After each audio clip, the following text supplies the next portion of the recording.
여러분 안녕하십니까. 서울경제신문의 뉴욕 특파원 김록입니다. 월가 위클리 1월 30일자 시작하겠습니다. 이번 주는 굉장히 빅 위크죠. 슈퍼 위크입니다.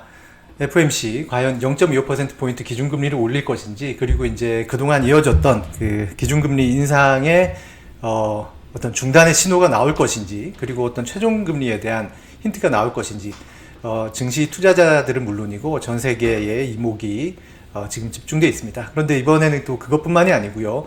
또 인플레이션의 가장 큰 키를 쥐고 있다고 보이는 평가되는 고용에 관련된 지표가 3개가 나오고, 그리고 애플, 아마존, 그다음에 메타 플랫폼스 뭐 이런 빅테크들의 실적이 줄줄이 나옵니다. 빠르게 살펴보겠습니다. 일단 지난주 같은 경우에는 그 뉴욕 증시 주요 세 지표가 모두 주간 기준 상승했습니다. 스탠더드 앤 푸어스 500이 2.5% 올랐고요. 다우존스가 1.8% 주간 기준입니다. 나스닥은 4.4%로 많이 올랐습니다. 4주간 11%가 상승했는데 이게 8월 이후에, 지난해 8월 이후에 가장 큰 상승폭입니다. 원인은 기본적으로 인플레이션이 지금 꺾이고 있다라는 그 자신감이 더해졌기 때문인데요. 지난주에 12월에 지난주에 이제 12월 개인 소비 지출 PCE가 발표됐죠. 그 중에서도 이제 근원 PCE가 전년 대비 4.4% 이렇게 올랐다라고 됐는데, 이게 시장 전망치에 부합한 것이지만 2021년 10월 이후에 가장 낮은 수준으로 떨어졌습니다. 특히 연준이 전망했던 것은, 연준이 이제 12월 FOMC에서 이제 경제 전망 요약이라는 이제 자신들이 경제가 어떻게 흘러갈 것이다, 뭐 실업률은 이 정도 될 것이고 PC는 이 정도 될 것이고 이런 것들을 낼 때 지난해 연말 기준으로 한 4.8% 될 거다라고 봤는데 그거보다 더 떨어진 겁니다. 확실히 인플레이션이 지금 전환점을 돌았다, 이런 자신감을 좀 가지고 있는 것이죠, 시장이. 그리고 이제 10월, 11월, 12월 소비자 CPI가 이제 눈에 띄게 하락한 둔화된 데 이어서 PPI도 완화됐고, 전전주에, 그리고 지난주에 PCE도 이 같은 추세를 이어가면서 시장이 좀 인플레이션에 대해서 자신감을 더하고, 그러면서 좀 상승을 하는 그런 움직임을 보였습니다. 반면 이제 경제 체력은 나쁘지 않았는데요. 여기 한번 보시면 이게 이제 블룸버그 4분기 GDP 같은 경우에 블룸버그에서 조사한 조사치의 중간값이 2.8%였는데 월스트리트 저널에서 이제 조사했던 거는 중간값이 2.6%였어요. 그러니까 시장에서는 2.6에서 2.8% 정도 미국 경제가 4분기에 성장을 했을 거다라고 봤는데, 실제로 뚜껑을 열어보니까 생각보다 조금 더 성장을 했습니다. 경제는 인플레이션이 떨어지는데도 경제는 좀 나쁘지 않다, 연착륙의 가능성이 있다라고 한 거죠. 그리고 마찬가지로 신규 실업 수당 청구도 그런 연착륙 전망의 근거로 좀 활용이 됐습니다. 20만 건을 전망을 했는데 18만 6천 건이 된 거죠. 근데 이게 얼마 전, 한 달 전, 이 정도까지만 하더라도 신규 실업 수당이 적다라는 얘기는 이제 어쩔 수 없이 이제 직장에서 나오고, 그러면서 바로 이제 새로운 직장을 구하기 힘드니까 실업수당을 청구해서 사는 사람들의 숫자인 건데, 예전에는 이게 적다라는 거는 직장에서 어쩔 수 없이 나오게 되거나, 또는 이제 나와서 일을 못 구하는 사람들의 수가 적어서 고용시장이 너무 튼튼하다, 그럼 인플레이션에 안 좋다, 그래서 안 좋은 그걸로 받아들여졌는데, 요즘에는 오히려 그렇지 않죠. 요즘에는 인플레이션이 고용시장이 이렇게 튼튼함을 유지하고 있는데도 인플레이션은 낮아지고 있다. 그래서 또 다른 어떤 연착륙 신호로 받아들여지고 있습니다. 다만 이제 지난주에 선행지수가 예상했던 것보다 좀 더 많이 떨어졌는데, 이거 같은 경우는 이제 경기에 관련된 지표 여러 개를 모아서 앞으로 경제가 지금 어떤 상황인가. 그래서 이게 9개월 연속으로 아마 마이너스였을 겁니다. 이제 이 선행지수 상으로는 경기 침체가 거의 확실하다, 이런 것인데, 일단 시장은 GDP와 그다음에 PCE 물가, 여기에 조금 더 주목을 하면서 상승했습니다. 이번 주는 한번 지표부터 보고 연준을 좀 이따가 보도록 하겠습니다. 고용 지표가 좀 많이 나옵니다. 쭉 보시면 월요일에는 일단 주요 지표는 나오지 않고요. 이제 화요일 날 이제 이런 GM, 엑소모빌, 맥도날드 이런 주요 기업들의 실적과 함께 ECI인데 제가 오타를 냈네요. 고용비용 지수라는 ECI가 발표가 됩니다. 이게 좀 이제 중요한데 조금 이따 설명이 드리고, 그 외에 이제 주택 가격 같은 경우는 계속 떨어지는 것으로 나옵니다. S&P 코어로직 20개 도시 주택 가격은 전월 0.52% 하락했는데 이번에는 0.65% 하락으로 하락폭이 커진다 이렇게 보고 있습니다. 그 다음에 시카고 공급관리협회의 구매관리자 지수도 50을 미만으로 해서 여전히 이제 좀 위축되는 방향으로 간다 이렇게 나오고 있습니다. 그리고 이제 이날 31일 날 화요일 날 FMC가 개최가 돼서 1박 2일로 이어지죠. 2월 1일 날 미국 동부 시간으로 2시, 한국 시간으로는 새벽 2시가 되겠습니다. 이제 2월 FMC에 대한 성명서가 발표가 되고 이제 금리가 발표가 됩니다. 그로부터 30분 뒤에 제롬 파월 의장이 이제 기자회견을 통해 좀 더 세부적인 내용을 이렇게 하게 되는데요. 구인이직 보고서도 이날 발표가 됩니다. 성명서에 앞서 한 4시간 전에 앞서 이렇게 발표가 되죠. 메타 플랫폼스가 발표가 되고요. 다음날이 더 중요한 게 많을 수도 있겠습니다. FOMC가 워낙 무게감이 있지만 지표상으로는 애플, 알파벳, 아마존, 포드 이런 굵직한 기업들의 실적이 한꺼번에 목요일날 발표가 되고요. 그리고 네. 그 다음날 고용보고서가 발표가 되네요. 주간 금요일날 이제 고용보고서로 한 주를 마무리하게 되겠습니다. 일단 실업률 같은 경우는 12월에 3.5%였죠. 역사상 가장 낮은 타이 기록입니다. 그거보다 조금 나아지는 것이고요. 시간당 평균 임금 전월 대비는 변함이 없는 것으로 나옵니다. 경제활동 참가율도 아예 노동시장에 면접도 안 보고 아예 그냥 고용시장에서 나가버린 그런 분들은 실업률에 안 들어가잖아요. 그래서 경제활동 참가율로 일을 할 수 있는 사람인데 아예 구직의 의지가 없는 놀고 있는 사람들을 고려해가지고 실제로 얼마나 일할 수 있는 사람 중에 노동시장에 이렇게 들어와 있나 이 비율인데 이 비율이 떨어지고 난 다음에 안 오르는 게 지금 고용시장이 너무 탄탄한 긴축되어 있는 하나의 원인이죠. 하나씩 좀 살펴보겠습니다. 고용비용 지수 같은 경우는 이제 고용주가 임금뿐만이 아니고 복리후생이 많이 더 들잖아요. 복리후생까지 포함한 그러니까 고용을 하기 위해서 필요한 지불하는 금액을 보여주는 지표입니다. 연준이 굉장히 관심 있게 보는 지표인데요. 4분기에는 이제 1.1% 상승할 전망입니다. 이번에 나오는 게 분기입니다. 분기 4분기입니다. 근데 이게 2분기에 1.3% 올랐고 3분기에 1.2% 올랐고 4분기에는 1.1%로 전망을 해서 여전히 조금씩 줄어들기는 하는데 이게 1.1% 올라도 이게 연율로 환산하면 4.5% 수준입니다. 이게 너무 높죠. 그래서 블룸버그 이코노믹스는 여전히 너무 뜨겁다고 이 수준대로 나오면 여전히 이제 인플레이션 부담을 주고 파월 의장으로 하여금 계속 매파적인 메시지를 내도록 하는 그런 요인이 된다. 이렇게 평가를 하고 있습니다. 컨퍼런스 보드 소비자 신뢰도 나오는데요. 12월에 일단 108.3을 하면서 4월 이후에 최고치를 기록했는데 이번에는 1월에는 더 좋아질 걸로 나옵니다. 소비자들의 경제에 대한 종합적인 심리는 결코 나쁘지는 않은데 다만 이게 좀 구분을 해야 됩니다. 이 소비자 신뢰 지수가 지금 현재 경제가 어떠냐 그리고 이제 앞으로 미래 경제가 어떨 것이냐 이 두 가지를 각각 조사해서 종합을 하는 건데 12월 같은 경우에 보면 현재 상황에 대한 자신감은 굉장히 높았습니다. 147을 넘었었는데 미래 경제에 대한 자신감은 182.4로 높지 않았습니다. 그래서 최근 소비가 감소하는 추세와도 무관하지 않습니다. 1월에는 구인이직 보고서인데 이 보고서 같은 경우에는 이제 채용 중인 일자리가 얼마나 열려 있느냐 뭐 이런 것들이 이제 주요로 살펴보는 수치인데 12월에는 일단 한 10만 30만 건 정도 예측이 되네요. 전월에는 1045만 8천 건보다 줄어들 것으로 전망이 됩니다. 11월 같은 경우에는 이게 실제로는 한 1,500만 건 정도 될 거다라고 봤던 게 1,045만 건이 나오면서 이게 좀 화들짝 놀랐었죠. 노동시장이 여전히 강하다 이런 점을 재확인했었습니다. 이 열린 일자리 수 같은 경우가 어떻게 활용이 되냐면 파월 의장이 좀 좋아하는 어떤 계산 방법 중에 하나가 구인이직 보고서에서 나오는 이 채용 중인 일자리와 그리고 고용 보고서에 같은 달에 실업자 수와 비교해서 실업자 수가 구직을 하고 있는 사람이잖아요. 그럼 지금 열려있는 일자리 그리고 일자리를 구하는 사람 비율 이렇게 비교를 해보는 겁니다. 그러면 현재 1.74대 1인데 아직 구직자가 골라서 일을 선택할 수 있는 여건이죠.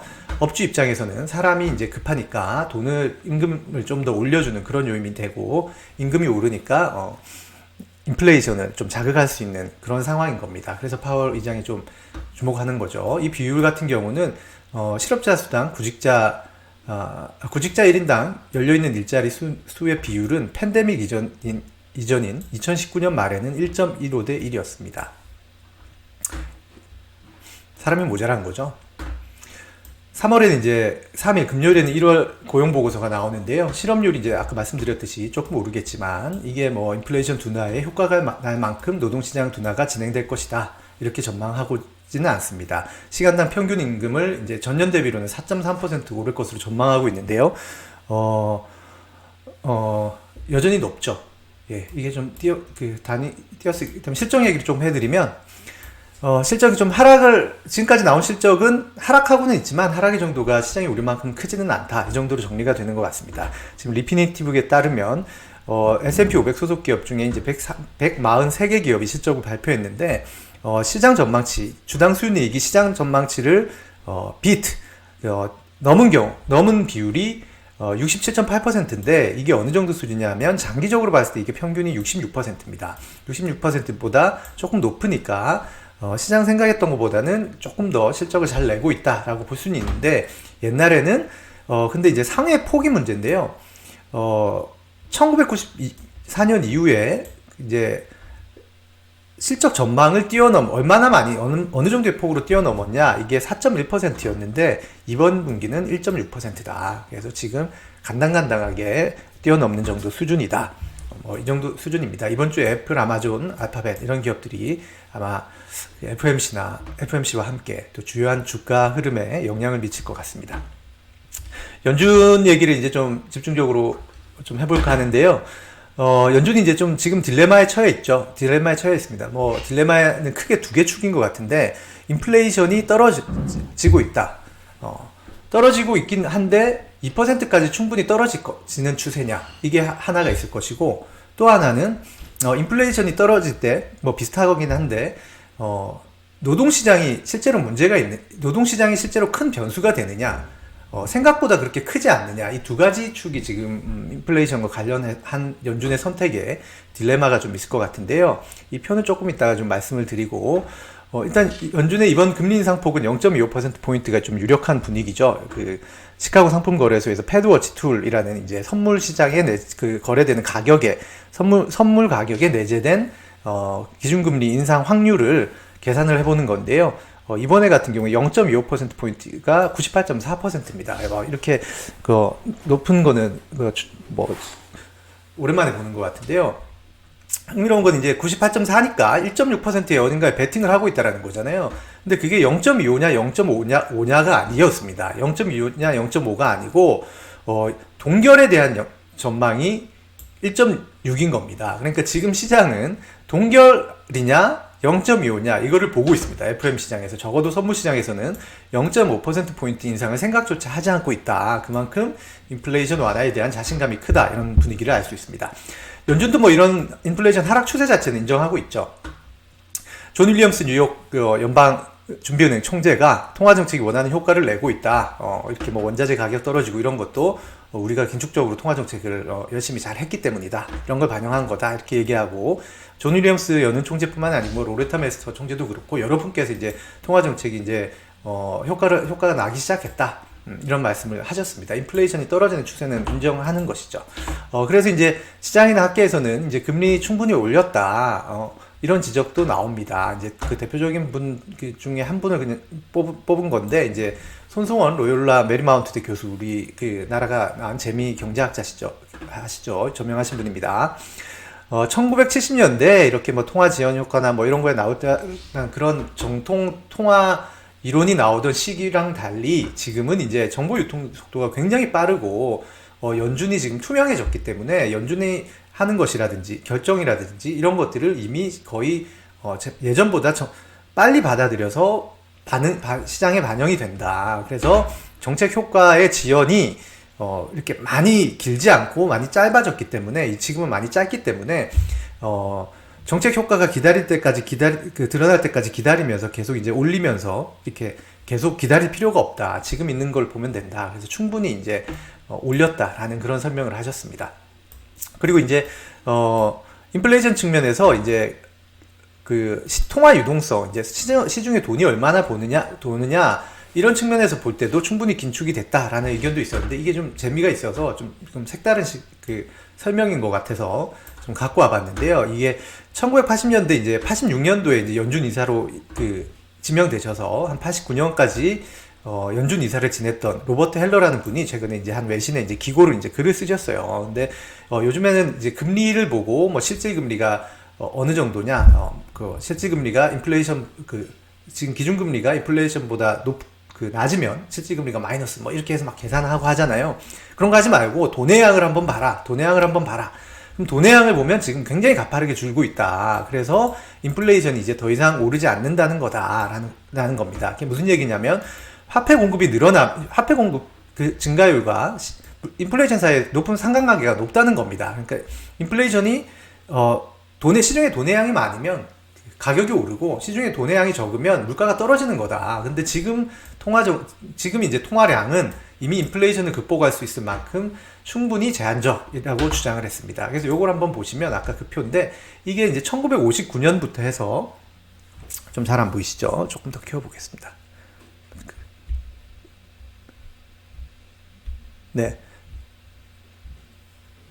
네, 이게 1959년부터 해서 지금 2023년 현재까지 이제 2022년 말까지네요. 이게 시중의 돈 유동성, 뭐 M2라고 하는데, 뭐 하여튼 그 시중의 유동성을 체크한 겁니다. 이게 보면 늘어나긴 계속 늘어나죠. 늘어나긴 늘어납니다. 계속 지금까지 이제 돈의 양은 계속 늘어왔는데 최근 들어 꺾이는 모습이 보이죠. 통화 정책, 연준의 긴축 정책의 영향입니다. 근데 이게 꺾이는데 절대량 자체는 아직 높은 수준이지만, 이걸 한번 보실까요? 이건 뭐냐면 같은 건데 1959년부터 지난해 4분기까지 전년 대비 통화량의 변화를 퍼센테이지로 표현한 겁니다. 그런데 특이하죠. 지난해 4분기가 드디어 마이너스 0.00813으로 됐습니다. 마이너스를 제로를 된 것도 처음인데 1959년이요. 몇 년 만이에요 이게? 60년에 뭐 한 63년인가요? 64년 정도 만에 처음으로 전년 대비 미국에서 돈의 양이 줄고 있다는 겁니다. 이분이 지적하시는 건데요. 통계가 시작된 이후 처음이거든요. 그래서 시중에 이제 돈이 많이 줄어들고 있기 때문에 물가가 내린다라는 거죠. 이미 통화 정책은 충분히 긴축적이기 때문에 금리가 뭐 실질 금리보다 높네 낮네 뭐 이런 거 보지 말고 통화량의 미래 효과를 믿고 한번 결정을 해봐라. 통화량 기준으로는 더 이상 긴축이 필요하지 않다. 인플레이션이 이미 떨어질 거니까, 지금 통화 공급이 처음으로 마이너스로 줄어들어서 인플레이션이 줄어들 거니까 믿어봐라, 이 얘기인데, 연준이 안고 있는 상황이 만만치가 않죠. 인플레이션이 떨어지는 추세를 인정은 하지만, 그래서 인플레이션이 떨어지는 거와 그래서 목표치인 2%까지 내려갈 것이냐, 이건 또 다른 문제죠. 이날 이제 월스트리트 저널이 이제 닉 기자라고 불리는 닉 티밀하우스 기자가 쓴 기사가, 지금 연준 내에서 논쟁이 벌어지고 있다. 이게 노동시장이 인플레이션에 미치는 영향이 크다라는 쪽과 다른 영향이 또 중요하다. 뭐 이런 것부터 해서 여러 가지 시각의 차이로 논쟁이 벌어지고 있다. 이런 기사를 썼는데, 이렇게 그런 맥락입니다. 지금 만약에 노동시장이 중요하다라고 보는 연준의 쪽에서는, 한 사이드에서는 노동시장이 떨어지지 않는다면 인플레이션이 2%까지 가기 어렵기 때문에 지금 금리 인상 중단 신호를 주고 뭐 이렇게 하기는 좀 부담스러운 것이죠. 이런 논란이 있는데, 더구나 또 문제는 지금 시장이 기대를 할 만한 상황이긴 하지만 너무 앞서간다. 이게 이제 또 연준의 머릿속을 복잡하게 하는 요인입니다. 무슨 얘기냐면, 이제 시장이 그렇다면 시장이 인플레이션을 예측하는 거는 어느 정도 수준으로 예측하냐. 이거는 이제 시장의 어떤 국채 수익률을 좀 비교함으로써 좀 간접적으로 이제 살펴볼 수가 있는데요. 예를 들어서, 지금 내년 1월에 만기가 되는, 내년 1월에 인플레이션이 어느 정도가 될 것이냐고 시장이 보는지 한번 보시죠, 같이. 이게 미국 1년물 국채 수익률 내년 1월 만기가 지금 4.664%거든요. 근데 이제 국채 중에서도 물가 연동 국채라고 해가지고 인플레이션이 오르면 그만큼 원금을 좀 보장해주는 그런 그런 채권이 있습니다. 물가 연동 국채가의 경우 만기가 같은데 2.251%입니다. 그러면 이 두 가지 사이의 격차가 뭐냐면 이게 그 내년 1월에 시장이 이 국채 가격에 녹아 있는 인플레이션 전망이 되는 겁니다. 2.1% 정도인 것인데 시장은 내년 1월에 미국 CPI가 2.1% 정도로 떨어질 거로 보고 있는 거죠. 연준의 목표가 2%인데 올해 안으로 끝날 거라고 보고 올해 안으로 인플레이션과의 전쟁이 사실상 끝난다고 보는 거죠. 연준은 한 3.5% 보는데, 이는 돌려 말하면 지금 시장이 아까 보셨듯이 0.25%포인트 인상 확률, 이번 FOMC에서 올릴 확률을 98.4%로 보는 거라든지, 연내 금리 인하가 시작된다라고 보는 거라든지, 이런 게 전부 다 시장은 올해 인플레이션과의 전쟁이 끝난다라는 전제로 보고 있다라는 겁니다. 그럼 과연 연준은 그럼 이 같은 전제대로 움직일 것이냐, 시장이 기대하는 바대로 다 움직여줄 것이냐, 이런 부분을 단언하기에는 조금 위험해 보이는 게 사실입니다.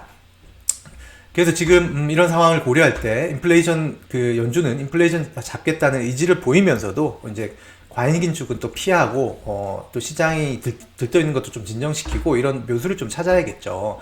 반대로 현재 시장은 0.2%포인트는 기본이고, 인상은 기본이고, 금리 인상 중단 시도가 나올지, 최종 금리가 전에는 이제 5.1% 정도로 제시했는데 좀 낮출 수 있다는 신호가 나올지, 이런 걸 보고 있습니다. 기대하고 있습니다. 근데 이제 연준이 썼던 방식을 옛날 거를 한번 보면, 11월 당시 FOMC 당시를 생각해 보면 그때 속도 조절 이야기가 처음 나와서 연준이 여기에 대해서 언급을 할까 안 할까 이런 거에 대해서 굉장히 기대가 컸었습니다. 그때 당시 이제 연준이 0.5%로 속도 조절을 하겠다라는 신호를 줬죠. 스테이트먼트에서, 성명에서. 그래서 확 올랐는데, 기자회견을 해보니까 그것도 하지만 최종금리도 올리겠다라고 한 거죠. 비둘기도 하고 매파도 하고, 그러면서 균형을 맞췄었는데요. 이번에도 연준이 이런 식의 어떤 균형에 맞는 커뮤니케이션 방법을 채택을 할지, 통화정책의 균형을 찾으려고 할지, 그런 부분이 지금 좀 주목도 되고 시장 입장에서는 우려도 되는 부분이죠. 이게 어떻게 할 거다 예측을 하는 것은 좀 무리입니다만은 이론상 0.5%포인트 인상 가능성도 여전히 있긴 있죠.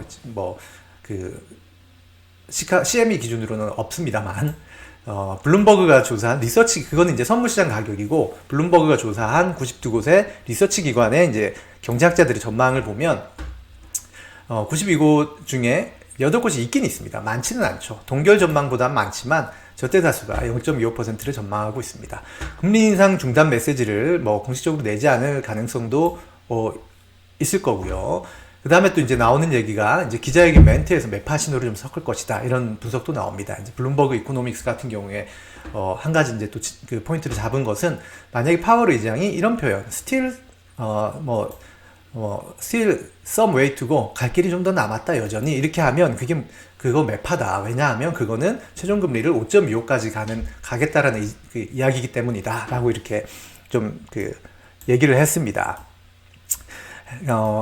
5.25%까지 간다면 지금 상단이 4.5죠. 그러면 이번에 0.25 올리면 5.0이라면 이제 3월 다음 FOMC에서까지 올리면 금리 인상 중단이 될 겁니다. 근데 만약에 5.25라면 금리 인상이 5월까지 갈 확률이 높아진다라는 얘기겠죠.